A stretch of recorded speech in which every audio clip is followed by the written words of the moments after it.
Hello lovely people, ఎలా ఉన్నారు అందరూ? నేను మీ విజయ్. ఇవాళ నేను మీకు easiest soya cauliflower chunk curry చూపిస్తానండి. ఇది రైస్లోకి బాగుంటుంది, రోటీస్లోకి ఇంకా బాగుంటుంది.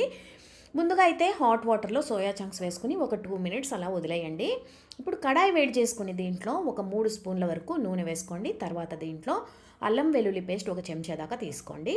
ఇది కొంచెం వేగిన తర్వాత దీంట్లో కాలీఫ్లవర్ ముక్కలు, తర్వాత ఉల్లిపాయ ముక్కలు, ఒక 2 పెద్ద ఉల్లిపాయలు తీసుకున్నాను నేను. ఇవి చిన్న చిన్న ముక్కలుగా కట్ చేసుకున్నాను. ఒక 2 దాకా టమాటాలు తీసుకున్నాను.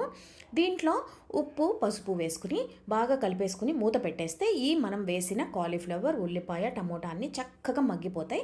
ఒక 5 నుంచి 7 నిమిషాలు అయితే పడుతుందండి ఇవన్నీ ఉడకడానికి.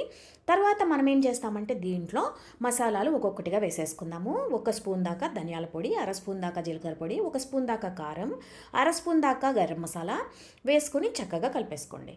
కలిపేసుకున్న తర్వాత దీంట్లో మనం ముందుగా ఉడికించి పెట్టుకున్నాం కదా సోయా చంక్స్, అవి కూడా వేసేసుకోండి. ఇప్పుడు దీంట్లో 1 కప్పు దాకా నీళ్లు పోసుకుని దీన్ని బాగా ఒక 5 నుంచి 7 నిమిషాలు ఉడకనివ్వండి. అప్పుడే మనం వేసిన ఉప్పు, కారం అన్నీ చక్కగా ముక్కలకు పడుతుంది. ఇప్పుడు మనం దీంట్లో సన్నగా తరిగిన కొత్తిమీర చల్లేసుకుంటే సోయా కాలీఫ్లవర్ కర్రీ రెడీ.